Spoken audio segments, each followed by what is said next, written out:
Salut, aujourd'hui dans cette vidéo on va parler de l'investissement sur les obligations pour avoir une vision globale de comment investir sur les obligations en 2024. Alors on fera un rappel du fonctionnement des obligations parce que j'ai régulièrement dans les commentaires et par message des questions à ce sujet. Je ne sais pas si c'est vraiment clair pour tout le monde, donc j'ai essayé vraiment de simplifier les choses, de vulgariser les choses et je pense que pour pas mal d'entre vous, ça peut débloquer la situation au niveau de la compréhension des obligations. Et ensuite, on verra les différents moyens justement en 2023, en 2024 d'investir sur les obligations et on verra aussi si c'est intéressant. Alors justement, par rapport à ça, je vous ai préparé un tableau récapitulatif qui, en fait, pour chacun des différents moyens d'investir sur les obligations qu'on va voir, détaille les différentes caractéristiques de chacun de ces moyens et les compare entre eux. Donc voilà, ça vous permettra d'avoir vraiment une vision globale de comment investir sur les obligations, d'avoir tout synthétisé. C'est le premier lien dans la description, c'est gratuit.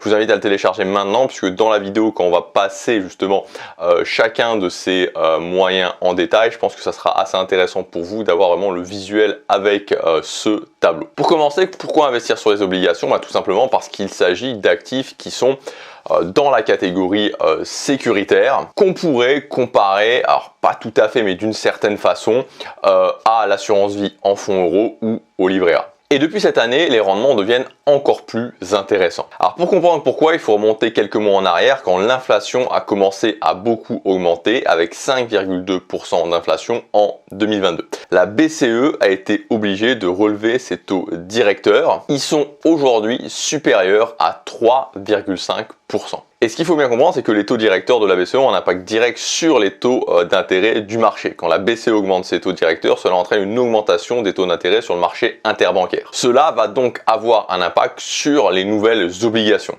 Les nouvelles obligations qui vont être émises vont avoir des taux d'intérêt plus élevés. Ici, je vous mets un exemple avec une nouvelle obligation dont le rendement estimé brut est de 5,12%. Cependant, et c'est un petit peu aussi, c'est même beaucoup l'idée de cette vidéo, les investisseurs particuliers et surtout les nouveaux investisseurs qui ont commencé à investir depuis le boom de l'investissement avec le Covid, beaucoup de ces investisseurs font l'impasse sur les obligations. Et même plus, énormément d'entre eux n'investissent qu'en 100% ETF actions. En même temps, c'est compréhensible parce que si les actions représentent un investissement relativement simple à comprendre, c'est beaucoup moins le cas des obligations. Du coup, beaucoup d'investisseurs passifs, comme je vous le disais, se contentent d'avoir un portefeuille 100% ETF actions. Facile à gérer, certes, mais avec un risque majeur, c'est que une partie plus ou moins importante de leur capital, de leur argent, reste à dormir sur un livret A ou sur un fonds euro. C'est ce que j'appelle la surcompensation. On définit une allocation stratégique en 100% ETF actions, mais comme c'est risqué, comme c'est très risqué, comme le potentiel crash fait peur,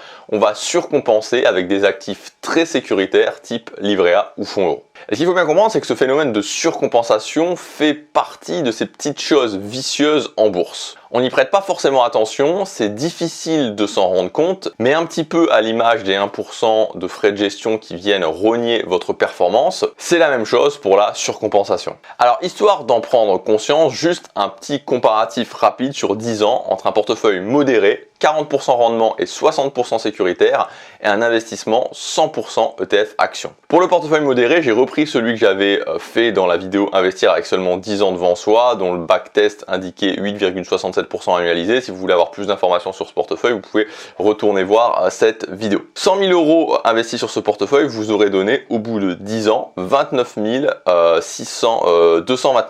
666 euros. Maintenant, si vous aviez investi en 100% ETF actions, ça n'aurait certainement pas été la totalité de ces 100 000 euros. Vous n'auriez pas mis tous vos 100 000 euros en 100% ETF actions. Vous auriez surcompensé en actifs très sécuritaires. Donc en supposant que vous preniez le même niveau de risque, 40-60, vous auriez investi 40 000 euros sur du SP500 par exemple, rendement annualisé depuis 10 ans 9,62%.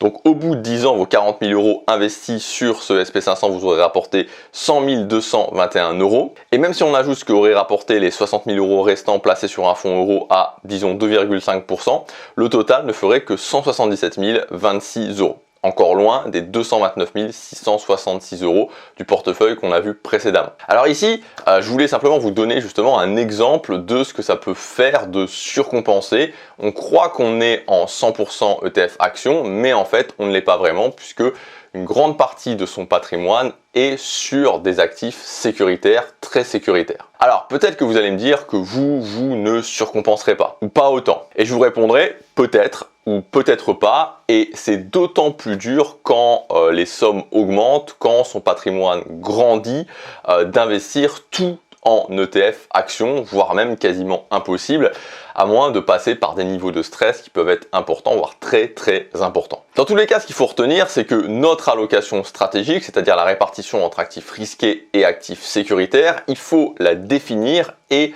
il faut impérativement la suivre. C'est-à-dire qu'il faut investir tout l'argent qu'on doit investir en respectant cette allocation stratégique. Et pour la plupart d'entre nous, 100% ETF action, ce n'est pas tenable. C'est là que les obligations vont rentrer en jeu.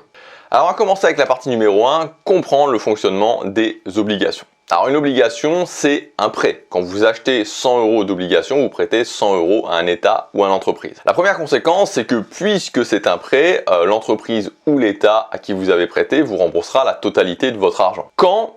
À une date qui est indiquée au moment du prêt et qui s'appelle la date d'échéance. Ça peut être dans 2 ans, dans 5 ans, dans 10 ans ou autre. Deuxième conséquence, c'est que pour vous encourager à lui prêter de l'argent, l'État ou l'entreprise vous rémunère tout le temps où il ou elle dispose de votre argent. Un petit peu tous les ans, c'est le rendement de votre obligation. Par exemple, si le rendement est de 3% et que votre obligation vaut 100 €, tous les ans, l'entreprise ou l'État vous versera 3 €. On appelle ces 3 € le coupon. Alors à noter, et ça c'est très important pour comprendre la suite, c'est vraiment quelque chose que vous devez avoir en tête parce que sinon vous allez être perdu pour la suite, le montant du coupon est invariable. Dans cet exemple, il sera de 3 € pendant toute la durée de l'obligation. Alors même si les obligations représentent un investissement très sûr, il existe quand même 2 risques majeurs dont il faut tenir compte. Premier risque, c'est le risque de crédit. Vous n'êtes pas à l'abri que l'État ou l'entreprise à qui vous avez prêté cet argent fasse faillite et donc ne puisse pas vous rembourser. En principe, il y a moins de risques avec les États qu'avec les entreprises, quoique ça dépend des États et ça dépend des entreprises. Vous pouvez donc être vigilant à qui vous prêtez cet argent par rapport à ce risque de crédit. Pour vous aider, vous pouvez vous appuyer sur les agences de notation comme Moody's par exemple, qui notent les entreprises et les États. Les notations peuvent aller de A à A à D. À savoir donc que de AAA à BBB, les entreprises et les États sont assez sûrs, on est sur ce qu'on appelle de l'investment grade. À partir de BB, le risque de défaut est plus important. Avec les notes BB et B, on entre dans ce qu'on appelle de l'investissement spéculatif.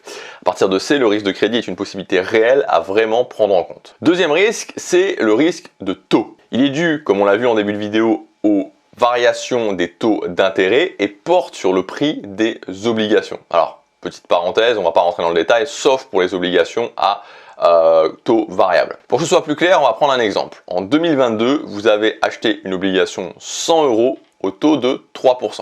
Donc tous les ans, vous allez toucher un coupon de 3 €. En 2024, vous voulez revendre votre obligation. Sauf que les taux des nouvelles obligations ont changé, ils sont passés à 4%. Ce qui veut dire que quelqu'un qui achète son obligation maintenant touchera un rendement de 4%. Et donc vous comprenez bien que personne ne va vous acheter 100 € votre obligation qui rapporte 3%, alors que pour le même prix, il peut avoir 4%. Et donc, pour pouvoir vendre votre obligation, il va falloir qu'elle offre le même rendement que les nouvelles, 4%. Et donc pour cela, vous n'avez pas d'autre choix que de baisser le prix de votre obligation. Car comme je l'ai dit un petit peu avant, si vous en souvenez, le coupon, lui, reste invariable, 3 €. Donc vous devez faire en sorte que ces 3 € représentent un rendement de 4%. Ça sera donc le cas si vous vendez votre obligation 75 €, car 75 fois 4% égale 3 €. Et donc la hausse des taux a fait baisser le prix de votre obligation. Mais l'inverse est aussi vrai, si vous achetez une obligation maintenant et que demain les taux baissent, vous pourrez la revendre plus cher selon le même principe. Ceci étant dit, et ça aussi c'est important à noter par rapport aux différentes façons d'investir sur les obligations qu'on va voir ensuite, si vous gardez votre obligation jusqu'à échéance, vous ne serez pas impacté par le risque de taux. Tout simplement parce qu'on remboursera exactement le même prix que vous avez payé. Et donc maintenant vous avez bien compris qu'avec l'augmentation des taux depuis quelques mois, les obligations redeviennent vraiment très intéressantes pour les investisseurs, car elles offrent des rendements souvent bien plus intéressants qu'un simple fonds euro. Et de plus, par rapport aux actions, elles sont beaucoup moins volatiles, souvent décorrélées, voire même inversement corrélées, ce qui permet à votre portefeuille de bien résister en cas de crise, car quand un actif baisse, l'autre monte et inversement. Partie numéro 2, investir sur les obligations avec Trade Republic. Alors jusqu'à présent, il faut savoir que c'est très compliqué d'investir sur des obligations en direct. Tout simplement car le ticket d'entrée, c'est-à-dire le prix, est vraiment très important. Il faut compter 10 000 € quand c'est pas 100 000 €. Et donc vous avez certainement vu passer cette nouvelle grâce à Trade Republic. Maintenant, Trade Republic, c'est terminé. Il vous propose un choix de 500 obligations sur lesquelles vous pouvez investir directement. Et vous pouvez le faire à partir de 1 €. Donc là, c'est vraiment une opportunité particulière. Donc je vous propose justement, donc ça rentre dans le cadre des différentes façons d'investir dans les obligations. Donc je vous propose qu'on voit ça un petit peu plus en détail. Donc pour faire, pour investir, c'est assez simple. Vous le savez si vous avez l'application Trade Republic. Trade Republic, c'est vraiment très instinctif. Donc il suffit simplement d'ouvrir l'application Trade Republic, vous sélectionnez obligations et là vous arrivez à une liste d'obligations et donc vous avez différents types de filtres. Vous pouvez sélectionner la durée, vous pouvez sélectionner le type d'obligation, donc entreprise ou État, vous pouvez sélectionner les différents secteurs. Donc voilà, vous avez différents filtres à appliquer. Et maintenant, on va détailler ça à travers deux exemples que j'ai sélectionnés. Donc le premier exemple, c'est une obligation de l'État français qui arrive à échéance le 25 novembre 2024, soit dans 1,1 an au moment où j'ai pris le screenshot. Donc le rendement de cette obligation est de 1,75%. C'est le rendement de départ de l'obligation au moment de l'émission et c'est ce rendement qui détermine le montant du coupon. C'est pour ça que vous trouverez ce rendement sous l'appellation coupon. Le deuxième rendement indiqué est de 3,34%. Là, il s'agit du rendement réel à échéance, c'est-à-dire que si vous gardez votre obligation jusqu'au 25 novembre 2024, votre investissement de départ vous aura rapporté 3,34% au total. Ces 3,34% comprennent donc la totalité des coupons touchés, la plus-value réalisée sur le cours de l'obligation. En effet, sur l'exemple, vous pouvez voir que vous allez payer l'obligation moins cher que son cours d'émission à 98,25%. Si elle avait été au prix d'émission, il serait indiqué 100%. Et un nombre supérieur à 100%, 102% ou 103% par exemple, si elle était à un prix supérieur à celui de son émission. Vous allez la payer moins cher, mais elle vous sera remboursée au prix d'émission, d'où la plus-value. A savoir que vous ne toucherez pas la totalité du rendement, les 3,34% au moment du remboursement, 47% sont touchés à travers le coupon et les 53% seulement à la date d'échéance. Maintenant, on va voir un deuxième exemple avec une obligation de la société Lufthansa qui arrive à échéance le 29 mai 2026, soit dans 2,6 ans au moment du screenshot. Le rendement à l'émission de cette obligation est de 3%. Vous toucherez donc tous les ans le coupon, soit 3% du montant d'émission de l'obligation. Le rendement à échéance est de 5,22%. C'est donc ce que vous rapportera cette obligation par rapport à votre investissement de départ si vous la gardez jusqu'au 29 mai 2026. Comme tout à l'heure, ces 5,22% comprennent les coupons touchés, soit 45% du rendement, plus la plus-value réalisée, car vous achetez votre obligation au-dessous du prix d'émission, 94,63%. Cette plus-value représente 55% du rendement. Au-delà de cette option d'investir en direct dans les obligations par Trade Republic, vous avez aussi d'autres options. Donc, autre option, les fonds datés. Avec les fonds datés, on reste relativement proche des obligations en direct car ces placements ont, comme les obligations, une durée de vie déterminée à l'avance. La différence est qu'au lieu de placer votre argent sur une seule obligation, quand vous investissez dans un fonds daté, vous le placez dans un panier d'obligations, ce qui permet d'être plus diversifié. Les fonds datés cumulent donc deux avantages. Être diversifié, ce qui donc réduit le risque de défaut d'une seule entreprise. Avoir une bonne visibilité sur son investissement car on connaît la date d'échéance et le rendement attendu. Attention, pas garanti, attendu. Et évidemment, pour avoir ce rendement, vous devez garder le fonds jusqu'à l'échéance. Et donc actuellement, avec la remontée des taux d'intérêt, les rendements des fonds datés sont à nouveau intéressants. Option suivante pour investir sur les obligations, les ETF obligataires. Alors encore une fois, si vous trouvez qu'il y a beaucoup d'informations, ce que je peux comprendre entre la diversification, la fiscalité, il y a des choses aussi dont je parle pas forcément, je parle pas de tout dans la vidéo, vous avez le tableau, vous pouvez le télécharger dans le premier lien dans la description qui regroupe sous un tableau avec ligne, colonne, chacune des différentes options avec justement les différentes catégories pour que vous puissiez voir qu'est-ce qui est le plus intéressant pour vous. Donc, les ETF obligataires peuvent être autant, voire plus performants que les fonds datés, mais ils sont surtout beaucoup plus diversifiés. Avec les ETF obligataires, vous pouvez investir dans une multitude d'états ou d'entreprises et de zones géographiques, comme avec cet ETF Global Aggregate. Ils ont l'avantage d'être transparents, vous savez parfaitement sur quelles entreprises ou secteurs vous investissez. Et leurs frais sont particulièrement réduits par rapport aux fonds datés. Tout comme les ETF, la moyenne est de 0,30%. Sur l'image, ils sont à peine de 0,10%, alors que les frais des fonds datés tournent autour des 1,5%.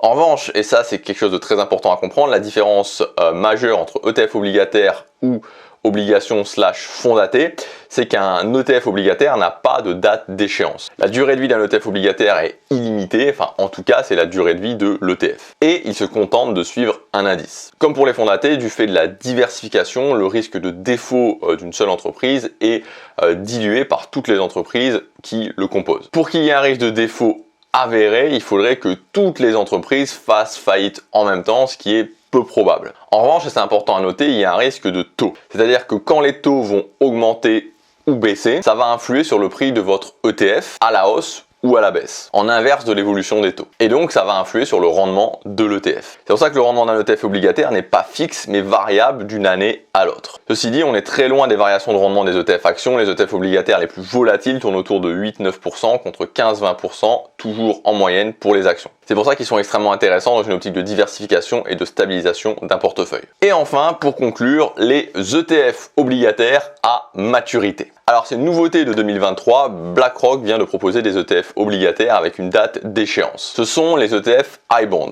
Donc comme pour une obligation ou un fonds daté, à la date d'échéance, votre capital investi sera remboursé avec les intérêts.